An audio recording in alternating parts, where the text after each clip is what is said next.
Ela é riquíssima não simplesmente pelo fato de falar da igreja, mas da história que compreende ela. Toda a história que vem abordando, vem mostrando e nos posicionando enquanto cristãos frente à história da nossa igreja católica apostólica romana.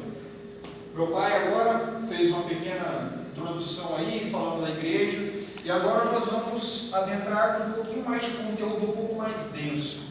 Um conteúdo um pouco mais, vamos dizer assim, para quem não gosta de história, é um conteúdo chato. Então, já se prepara aí se você não gosta de história, porque temos que prestar bastante atenção. Eu não vou conseguir falar tudo que está falando na apostila, porque nesse tempo que nós temos não daria. Precisaria também de um professor de história que conhece a fundo para estar passando esse ensino. Então eu vou estar abordando meio por cima, falando os pontos principais, os pontos essenciais. Alguém está com a apostila? Não, né? Quem puder aí, não sei se vocês vão fazer, está com a apostila, 2 pessoas. Quem puder adquirir, não sei se o pessoal da coordenação aqui vai estar procurando adquirir, não sei, não tem problema. Mas quem puder, adquire, por quê? É riquíssimo. Quando nós paramos para ler, paramos para aprender, nós vemos quão rica que ela é. Inclusive eu quero compartilhar com vocês, hoje eu gosto muito de ouvir podcast, né? Eu gosto de estar trabalhando e ouvindo. E eu, por conta dessa pregação, eu fui procurar, fui pesquisar para ver se eu achava algo que eu pudesse ter um conteúdo um pouco mais denso, para estar aprofundando um pouco mais. E eu achei um podcast católico, o nome é Cooperadores da Verdade. Esse podcast, para quem gosta de ouvir, tem inúmeros conteúdos referentes à nossa igreja. E como o nome diz, Cooperadores da Verdade. Lá eles vão falar o que é de fato a verdade da igreja, as histórias da igreja, e é cerca de 1 hora cada episódio. Eu ouvi 2, vou estar falando mais à frente, que é a respeito do protestantismo, e o outro foi sobre, literalmente, um dos grandes marcos da igreja, que foi o grande cisma do Oriente. Vou falar também mais à frente. Mas para nós darmos início, esse segundo capítulo, que é a visão histórica da igreja, nós temos que ela começou da época de Jesus. Podemos elencar que ela começou ali em Cristo. Naquele momento em que Jesus esteve aqui, durante o período que ele esteve junto de nós, ele pôde realmente, com a Eucaristia, como sacrifício da cruz, pôde nos mostrar o que é ser igreja. Ali que estava começando definitivamente a Igreja Católica Apostólica Romana. E aí, para nós contextualizarmos um pouco onde ocorreu, começou ali a história na Palestina, que era na época a província romana, e o Império compreendia uma vastidão enorme. Se nós pegarmos aqui no mapa, nós podemos observar que o mar Mediterrâneo está aqui. O Império Romano compreendia toda essa parte roxa, onde estava em volta de todo o mar Mediterrâneo. Ou seja, era um ponto extremamente estratégico, porque estava diretamente ligado para a saída do mar, que dava acesso ao Oceano Atlântico. Então eles poderiam praticar o livre comércio naquele período, poderiam facilmente ter bons negócios, existiam vantagens relacionadas a períodos de guerra. Então tudo isso era pontos favoráveis ao Império Romano naquele período. Além de tudo isso, o Império Romano ele constituía o quê? Uma boa infraestrutura. Ele era bem estruturado, com boas estradas, além do direito dele ser também bem reconhecido por todos os povos da região, e também tinha um exército bem treinado, um exército bem equipado, e tudo isso favorecia e também auxiliava no poderio, na extensão daquilo que o Império Romano teria e conseguiria posteriormente também naquele período. E além disso, nós também temos que o cristianismo ele se favoreceu disso. O cristianismo naquele período se favoreceu muito disso, porque a infraestrutura do Império Romano tinha boas estradas que eles conseguiam percorrer, estava totalmente ali em volta do mar Mediterrâneo, que eles conseguiam pelas navegações chegar até outros povos mais distantes, e também eles tinham também a segurança do próprio Império naquele período, conhecia também toda a parte do direito que era compartilhado por todos os povos, e também a facilidade na língua, que era o latim e o grego que eles falavam. Nas duas partes, o latim na parte ocidental do Império, que é a parte mais acima aqui, e a parte oriental, que eles falavam, parte ocidental, perdão, lado esquerdo, e a parte oriental aqui para o lado direito. que eles tinham essa divergência de línguas, mas que não impedia a facilidade deles conseguirem se comunicar. E isso naquele período facilitou muito a expansão do cristianismo. Foi o que fez com que a igreja pudesse se difundir, com que a igreja católica pudesse crescer, pudesse realmente levar a todos os povos o que era de fato Cristo. E com isso eles conseguiram levar e expandir isso. Com essa expansão, começaram também a aparecer alguns problemas. Como eu disse, o principal era duas línguas, o latim e o grego. Então, existia muitas vezes, além de tudo isso, a divergência da língua, mas que eles conseguiam até mesmo se acertar, mas o principal era a cultura. Porque os primeiros povos a se converterem eram o quê? Judeus. E os judeus tinham uma certa tradição. E aí, quando eles começaram a levar o cristianismo para os povos que eram denominados pagãos, aqueles que tinham outras culturas, cultuavam outros deuses, então começou a ter o quê? Vamos supor, Martin era judeu e eu era pagão. A partir do momento que eles começaram a nos evangelizar, Martin foi convertido e tinha cultura próxima ao que os cristãos estavam pregando. Agora eu, enquanto pagão, tinha outra cultura.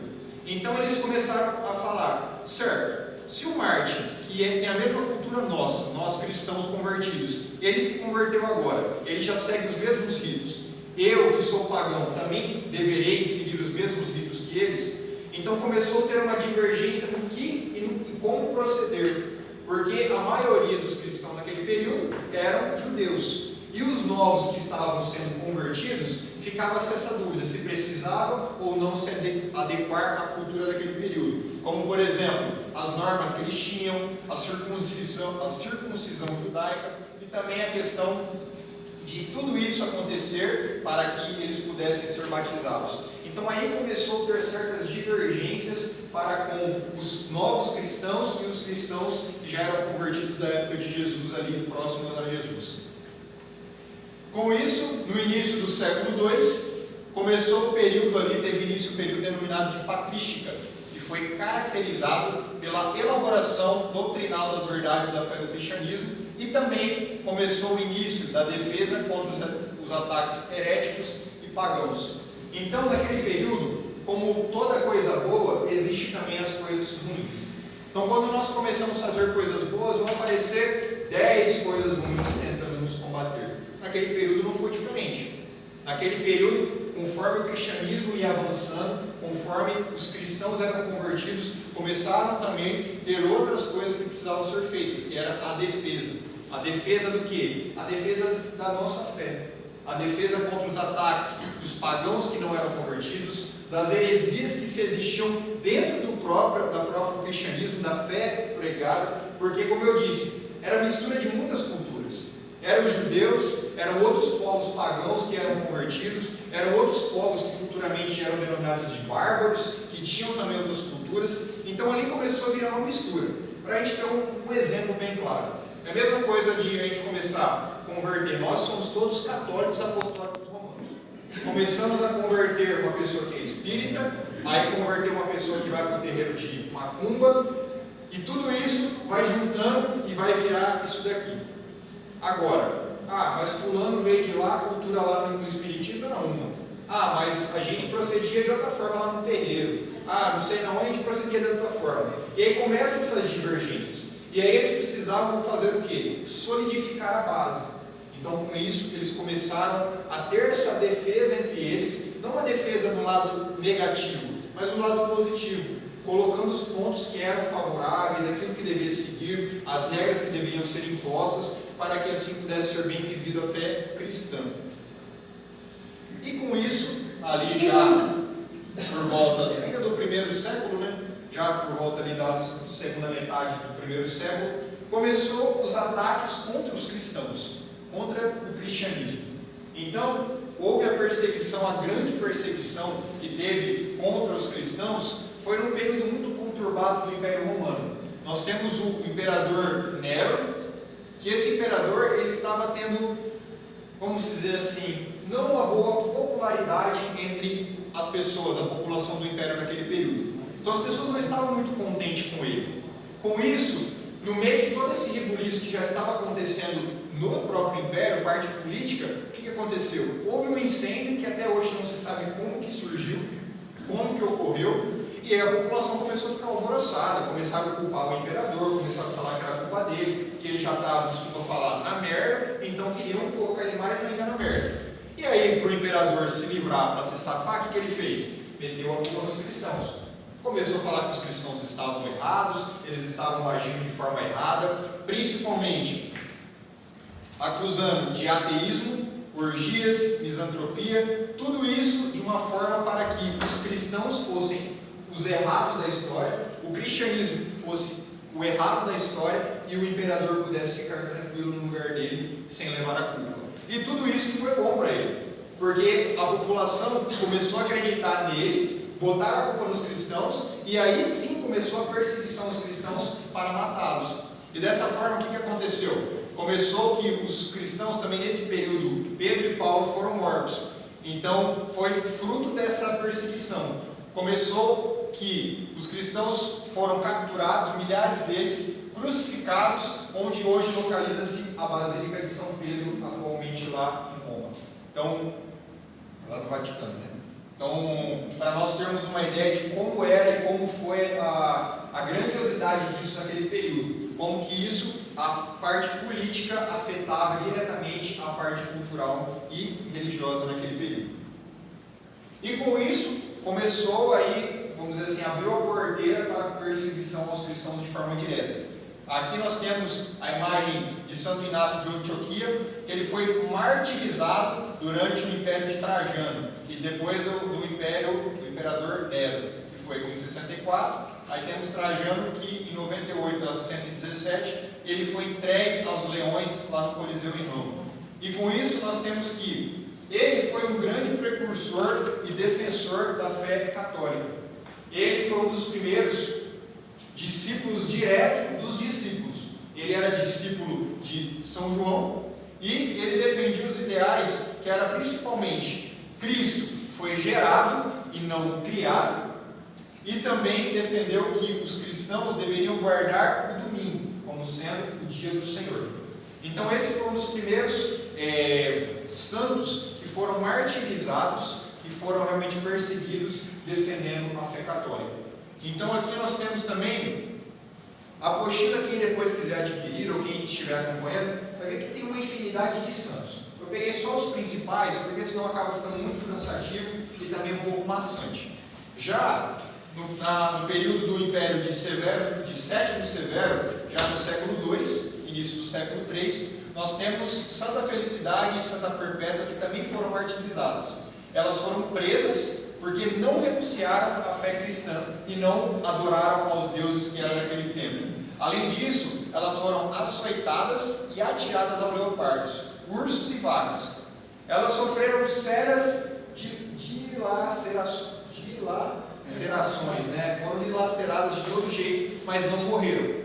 Elas só morreram porque eles decapitaram ela. E tem até um fato engraçado, depois eu tenho que até pegar ali na apostila para ver, mas não sei se foi Santa Felicidade ou se foi Santa Perpétua, que na hora que o carrasco foi lá para tirar a cabeça dela, decepar a cabeça dela, ele não conseguiu, ele só errava o alvo, ele não conseguia, de uma forma ou de outra, ele não conseguia. Aí o que ela fez? Foi lá, pegou o machado, colocou perto assim para ele conseguir se concentrar. Então, ou seja, ela ajudou ele mesmo a matar ela, para que se consumasse o destino dela, que era ela ser martirizada e realmente morrer defendendo a fé católica.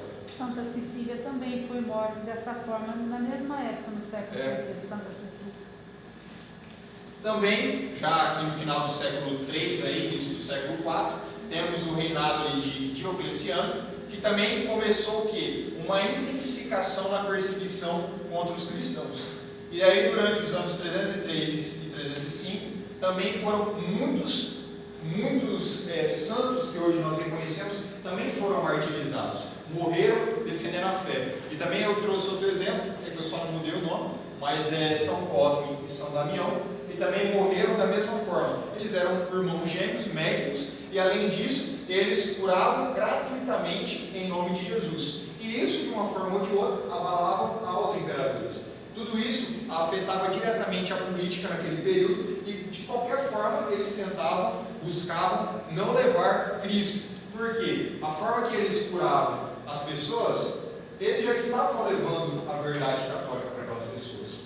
Através da cura que eles faziam, seja a parte medicinal ou também a cura espiritual, aí eles estavam levando o próprio Cristo para aquelas pessoas. E aí, no início do Império de Constantino, nós tivemos aqui no século IV, já encerrado aqui, de Diocleciano, que foi o final de 305, temos o Imperador Constantino, já no início de 306, que ele encerra esse período de perseguição aos cristãos. E com isso, ele converteu-se ao cristianismo e também fez uma campanha contra o Imperador Maxêncio. Já em 313, foi assinado um decreto, chamado de Édito de Milão, que lá ele concedeu total liberdade religiosa aos cristãos. Com isso, em fevereiro de 380, o Imperador Teodósio, que assumiu, Teodósio I, ele assinou outro decreto, que era chamado Édito de Tessalônica, que tornava o cristianismo como a religião oficial do Império Romano. Então, naquele período, nós tivemos altos e baixos. Começou ali na época de Jesus, começou daí as perseguições depois de Jesus. Depois desse período, nós temos que foi intensificada a perseguição contra os cristãos. Os imperadores odiavam de toda forma, não queriam que isso fosse pregado. Teve a intensificação dos martírios. Então, nós sabemos que parece que é Deus mesmo, não tem outra explicação. Quanto mais é provada e testada a nossa fé, mais pessoas são convertidas. Nós podemos ver que a história dos santos nada mais são do que o grande exemplo que faz com que nós acreditemos mais ainda em Deus. A forma com que os santos viviam, a forma com que eles eram martirizados, tantas e tantas histórias que mostram o poder de Deus, só fazem com que a nossa fé aumente mais ainda. Então foi aí que se intensificou mais ainda esse período que teve a recessão ali do período de perseguição, onde os próprios imperadores, Constantino, se dobrou diante do cristianismo, porque ele viu que realmente Deus é Deus, não tem outra, era Deus e pronto. E com isso os próprios imperadores, como foi o caso de Teodósio, viu essa necessidade e tornou o cristianismo como a religião oficial do Império Romano. E daí nós começamos agora uma parte mais política daquele período do Império Romano. Nós temos que houve a separação do Ocidente e o Oriente. Já no século V, o domínio romano estava sendo ruído, devido à invasão ocorrida no tempo do Imperador Teodósio I, do século IV. Passando a ser Império Romano do Ocidente, que a capital estava em Roma, e Império Romano do Oriente, em Constantinopla. Então aqui, no outro mapinha que eu trouxe, nós podemos ver a divisão aqui do lado esquerdo, onde nós temos o Império Romano do Ocidente, coloquei até uma setinha aqui, que a capital era Roma, e o Império Romano do Oriente, onde está bem aqui, Bizâncio, que era chamado também de Constantinopla. Por quê? Vamos lá, um pouquinho de história.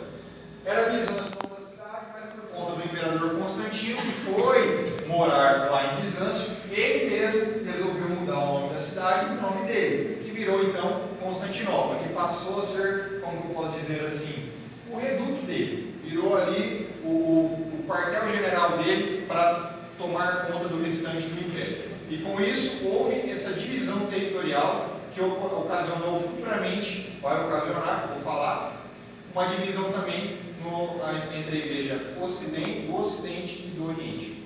Então, com isso, nós temos que o Império Romano ele começou a ser ameaçado de diversas formas. Ele começou a ser enfraquecido. Então, os imperadores, nesse período aqui, ele percebeu que tinha-se a necessidade de fortalecer mais ainda. Dessa forma, o que aconteceu? O lado oriental passou a ficar um pouco mais fortalecido, tanto politicamente, como também naquele período do exército em si. Por quê? Porque o imperador Constantino havia se mudado para cá, antes dessa divisão, é claro. E aí, então, aqui está no lado mais fortalecido. Mas aí, com isso, o Império Romano do Ocidente, ele também começou a ser ameaçado pelos povos bárbaros. Então, essa região aqui, ela começou a ser ameaçada pelos povos bárbaros que estavam buscando invadir. Por quê? Aqui estava mais fortalecido e essa parte ocidental estava um pouco mais recuada. Então, dessa forma, aqui estava mais fragilizado. Com isso, entrou o ponto-chave, a Igreja Católica. Foi a Igreja Católica que assumiu a participação plena, tanto na parte cultural, na parte religiosa, mas principalmente na parte política. Com isso, a própria Igreja Católica passou a ser o quê? A intermediadora das negociações. Então, não apenas na parte de missão de evangelizar, mas também na parte de tomar conta, de ser a parte, vamos dizer assim, diplomática naquele período, foi a própria Igreja Católica. E aqui temos uma imagem do Papa Leão Magno, aqui à esquerda, e o rei Átila, que era o rei naquele período dos hunos, que era o povo bárbaro naquele período, que o quê? Como eu disse, os papas eles tiveram que assumir essa direção política de Roma, que era a capital do Império Romano, daquela parte ocidental. E com isso, ele teve que tomar conta de toda essa parte, para que assim os povos não invadissem a capital, que era Roma. E dessa forma ele começou a agir, intermediando e sendo esse diplomata.